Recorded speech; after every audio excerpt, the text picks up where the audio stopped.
La teoría celular es la parte fundamental y más relevante de la biología, que explica la constitución de la materia en células y el papel que tienen estas células en la constitución de la materia.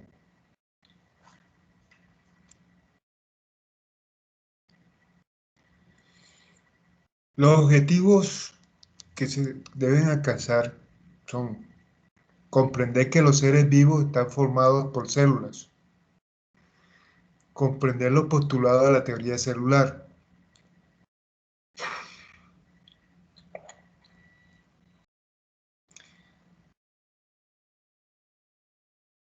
la teoría celular revolucionó para siempre la manera en que el ser humano comprende la vida y la organiza. En consecuencia, abrió numerosos campos del saber especializado y resolviendo muchos de los interrogantes sobre su cuerpo y el de los animales que lo rodean. Es decir, el hombre logró comprender de qué estaba constituido. O sea, antes no se sabía de qué estaba formado el cuerpo y se pensaba en que eran otras sustancias. Entonces ya después que se conoció con intermedio de la teoría celular, el hombre comenzó a descubrir de qué estaba compuesto, de cuál era su unidad fundamental, cómo se reproducían y muchas cosas que anteriormente estaban. Entonces, pero esto fue a la mano de la invención del micrófono. Eso fue algo importante, ¿no? Del microscopio. Si nosotros no hubiéramos descubierto el microscopio, nunca se hubiera logrado ver todo este mundo tan pequeño que es mucho, es muy importante. Entonces, el primero que descubrió el microscopio fue el holandés Zacharias Janssen en el año 1590. Esta innovación fue modificada por el científico inglés Robert Hooke, creado en 1665. Él creó su propio microscopio que le permitió observar las primeras células.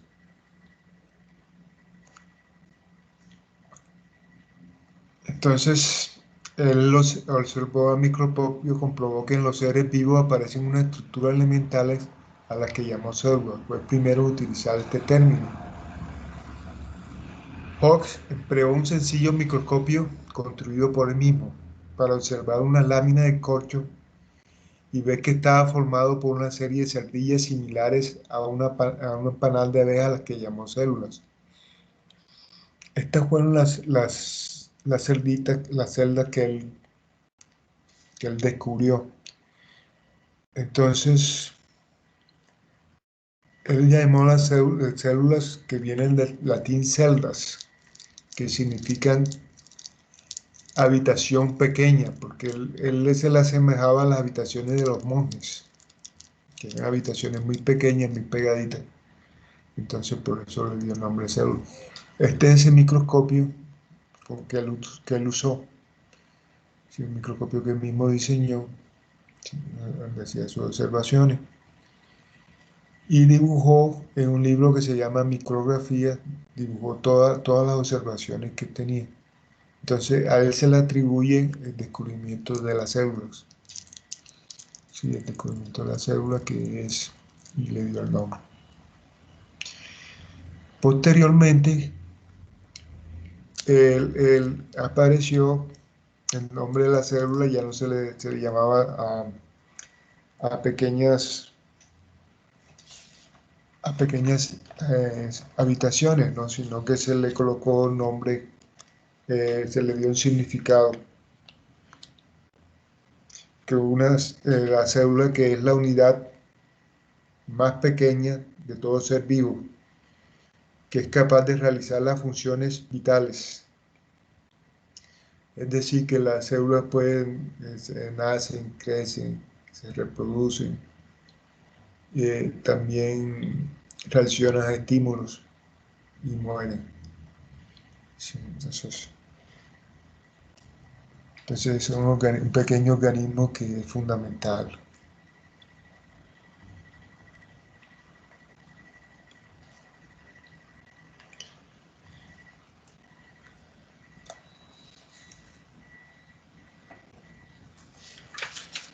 Luego apareció el neozelandés Antonio van Leeuwenhoek. Vivió el año 1632 a 1723. A él se le considera el padre de la microbiología, porque comenzó a utilizar microscopios ópticos creados por él mismo, con el fin, como era comerciante de telas, con el fin de observar la calidad de las telas, pero después comenzó a observar muchas otras cosas, como bacterias, protozoarios y los propios espermatozoides. Entonces, entonces él comenzó, había una teoría de la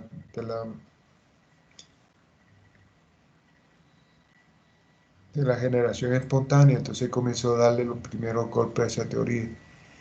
Cuando él comenzó a observar las charcas, se dio cuenta de que ahí había en esas charcas habían bacterias, habían virus, habían sí, diferentes animalitos, protozoarios, que solamente podían ser vistos con un microscopio. Y él logró unos avances superiores, entonces logró observar todo esto. Aquí están los dibujos de los organismos que él comenzó a ver. Este es el microscopio Anton van Leeuwenhoek. Utilizaba un lente y convexo. Aquí hay un porta objeto y aquí graduaba la muestra para poder observarlo.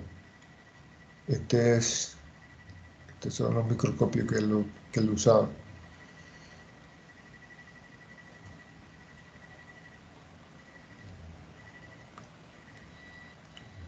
Luego surgieron varios científicos que fueron alimentando esta teoría celular, como la de Robert Brown, en el año 1831, que estuvo hablando sobre la teoría celular, la teoría del núcleo, y Jan Evangelista Punger, que habló de protoplasmas, de protoplasma.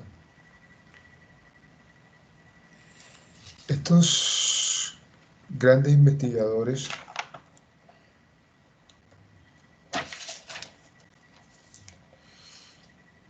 Theodore Schwartz, del año 1810 al año 1882, y Matías Jacobs Schelling, del año 1802 a 1881, ellos formularon el primer principio de la teoría celular. Dicen que todos los seres vivos estamos formados por células y secreciones de estas. Entonces, esto fue muy importante porque fueron los primeros que le dieron fundamentos a la teoría celular. El alemán Theodor Schwarz estuvo trabajando con los vegetales y Schelling trabajó con los animales, diciendo que ambos estaban constituidos por células. Luego surgió Rudolf Virchow.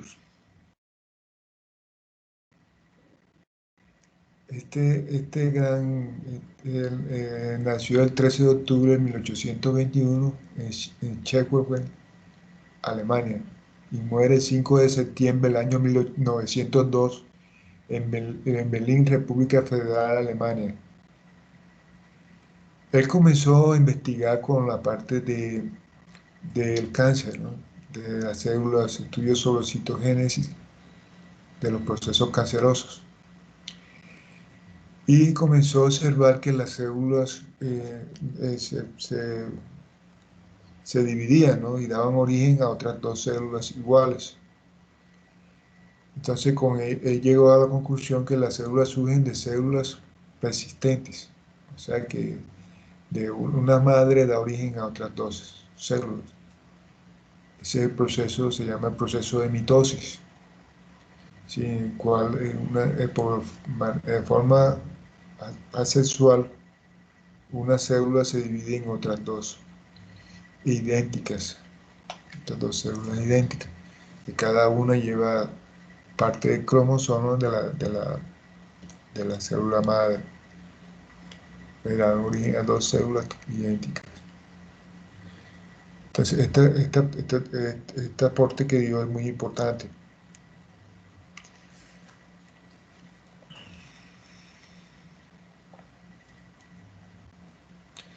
Entonces, durante el siglo XVIII apenas hubo avance en el estudio de la célula porque no se conseguía perfeccionar los lentes de aumento y por tanto no se podía mejorar la calidad de las observaciones. Entonces, en este siglo se trabajaba todavía con los mismos microscopios que habían creado Bank y Hooke. Entonces, eran microscopios que no permitían de pronto hacer otras observaciones. Pero a partir del siglo XIX ya se logró una mejora en la óptica y se logró mejor perfeccionamiento en las técnicas de preparación de microscopía. O sea, se pudo observar de una mejor forma las células y de que estaban constituidas, por eso que surgieron la teoría celular. Sí, esto fue algo importante. Entonces,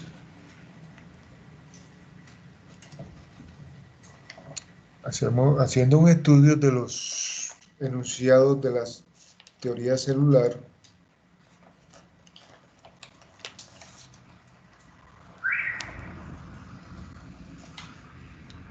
entonces vemos que la teoría celular es un conjunto de postulados acerca de las células,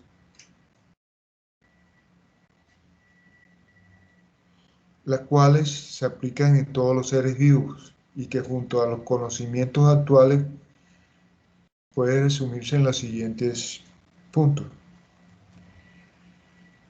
Todos los organismos se encuentran formados por una o más células. Entonces, esto no quiere decir que la célula es la unidad estructural de los seres vivos. Esto significa que todos los seres vivos están constituidos por células, ya sea por una o varias células o más células. Entonces, esto es algo importante, ¿no? Entonces, la célula es la unidad fisiológica de los seres vivos. Este es Shewell en el año 1939. Entonces, esto no quiere decir que todas las funciones se cumplen en las células. Las células nacen, crecen, se reproducen, mueren, sí, hacen mucho, reaccionan a los estímulos, o sea, pues todas las funciones. Entonces, toda célula procede por división de otra ya existente, o sea que de Witcher, 1855. Esto es importante porque nos hace determinar que las células siempre provienen de una división de una célula madre. O sea que una célula da origen a otras dos células. Es el proceso de mitosis.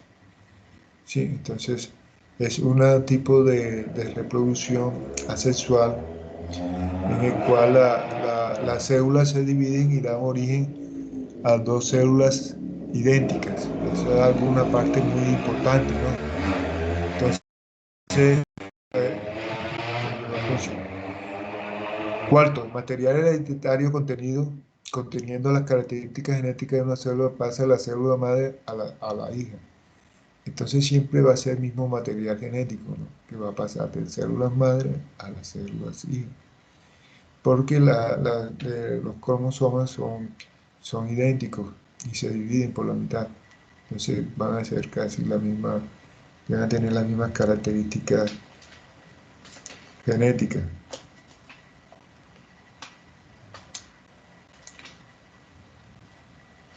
Entonces, el flujo de energía ocurre dentro de las células. Esa es otra que se ha dado actualmente, ¿no? Sí, y todas las células tienen la misma composición química.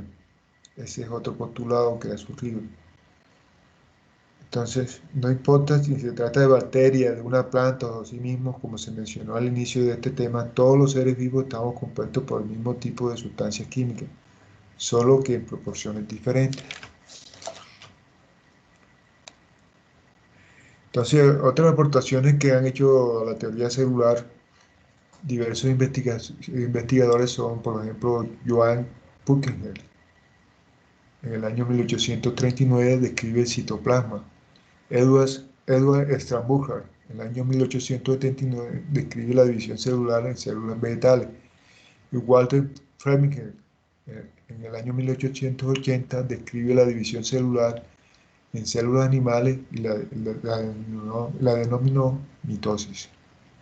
Sí, esto es bastante importante porque él explicó cómo se reproducían las células de una forma asexual, ¿no? Entonces, es muy importante esta parte.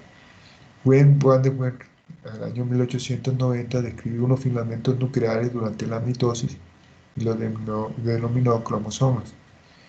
Entonces, cuando se dividen los cromosomas, pasan las células madre, pasan el material genético a las células hijas. Si como se dividen por la mitad, entonces siempre va a ser la misma parte genética. Entonces, bueno, son 44 cromosomas y se dividen en 22 cromosomas para ambas células hijas y terminan otra vez siendo 44 cada célula. Santiago Ramón y Cajal, en 1889, descubre que el tejido nervioso también estaba constituido por células individuales y no por una red de fibras como sostenían la mayoría de los científicos de la época. Premio Nobel de Medicina en el año 1903. Entonces,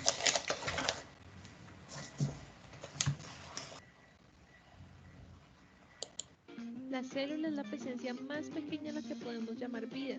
Hoy en día este concepto es evidente, pero tuvieron que pasar por lo menos 300 años de descubrimientos para llegar a estas conclusiones. La palabra célula fue usada por primera vez en sentido biológico en 1665 por el científico e inventor inglés Robert Hooke, quien dio inicio a esta carrera por descubrir todo aquello que se escapaba al ojo humano. Con un microscopio que él mismo fabricó, notó que el corcho y otros tejidos vegetales estaban constituidos por pequeñas cavidades separadas por paredes. Lo primero en lo que él pensó al observar esas estructuras fue en los diminutos cuartos en los que dormían los monjes en aquel entonces. Por esta razón las llamó células, que proviene del latín cellula, que significa habitación pequeña. Sin embargo, lo que él observaba eran esqueletos o células vegetales muertas. Solo hasta 150 años después, la palabra célula adoptó su significado actual de unidad básica de la materia viva. Después, en la década de 1670, Anton van Leeuwenhoek, un holandés comerciante de telas a quien le obsesionaba perfeccionar sus productos y las cosas pequeñas, comenzó a experimentar con lupas hasta desarrollar su propio sistema de fijación para lentes biconvexas con más de 250 veces de aumento. Casi sin darse cuenta, logró el microscopio más avanzado de la época, con el que pudo describir pequeños animales dentro de una gota de un lago y bacterias que se encontraban en los dientes. Cuando él escribió acerca de sus descubrimientos, no las llamó bacterias tal como las conocemos hoy en día, él las llamó animálculos, porque para él se veían como pequeños animales. Esta fue la primera vez que descubrieron que existían organismos tan pequeños que antes eran desconocidos para la humanidad. Pese a que es una confusión habitual, Leeuwenhoek no fue el primero que observó un espermatozoide, pero sí fue la primera persona que lo reconoció, algo casi más importante que un simple descubrimiento. En 1677, un estudiante de medicina llamado Johann Hamm le comentó que había visto unos pequeños animálculos en el semen. Hamm pensaba que estos pequeños animales eran fruto de la putrefacción del líquido seminal. Leeuwenhoek, al contrario, supuso que se trataba de un componente habitual del semen y realizó la primera descripción detallada de los espermatozoides. No solo eso, en aquella época los expertos creían que la fecundación ocurría gracias a ciertos vapores que emanaban del esperma. Él fue la primera persona que propuso que los espermatozoides entraban dentro de los óvulos, aunque lamentablemente nunca pudo observar el proceso. Casi 200 años después, en 1824, René de Trochet fue el primero en establecer que la célula era la unidad básica de la estructura, es decir, que todos los organismos estaban formados por células. Para 1838, dos científicos alemanes descubrieron algo que hoy en día podemos encontrar bastante obvio, lo que hoy conocemos como la teoría celular. El primer científico fue Matthias Schleiden, un botánico que durante muchos años estudió diferentes especies de plantas bajo el microscopio. Llegó a la conclusión de que todos los tejidos vegetales estaban formados por unidades a las que llamó células, obviamente haciendo referencia a Hooke. Al año siguiente, el zoólogo Theodor Schwann extendió las conclusiones de Schleiden hacia los animales, diciendo que en el reino animal pasaba exactamente lo mismo. Teodoro inmediatamente le envió cartas a otros científicos que trabajaban en el mismo campo. Se reunió con Matías y los dos comenzaron a trabajar en los comienzos de la teoría celular. Una discusión surgió ante ellos en cuanto a que las células provienen de células preexistentes. Matías no estaba muy de acuerdo con esto. Para él las células surgían de manera espontánea. Fue entonces en 1858 cuando otro científico llamado Rudolf Virchow intervino con investigaciones en citogenética que demostraron que las células vienen de otras células, llegando a la conclusión que las células surgen de células preexistentes.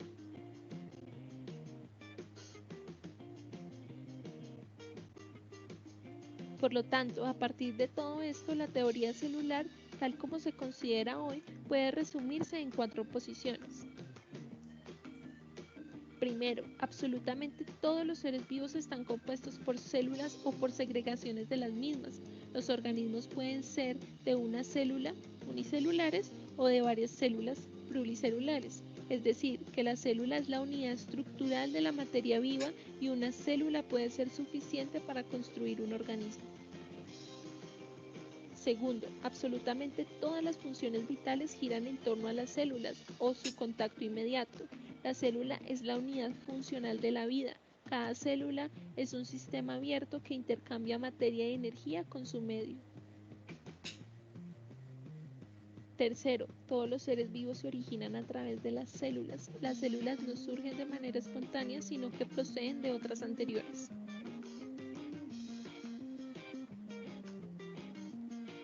Y cuarto, las células contienen el material hereditario y también son una unidad genética. Esto permite la transmisión hereditaria de generación a generación. Si consideramos lo anterior, podemos decir que la célula es nuestra unidad estructural, ya que todos los seres vivos están formados por células. Es la unidad de función porque ella depende de nuestro funcionamiento como organismo y es la unidad de origen porque no se puede concebir a un organismo vivo si no está presente al menos una célula.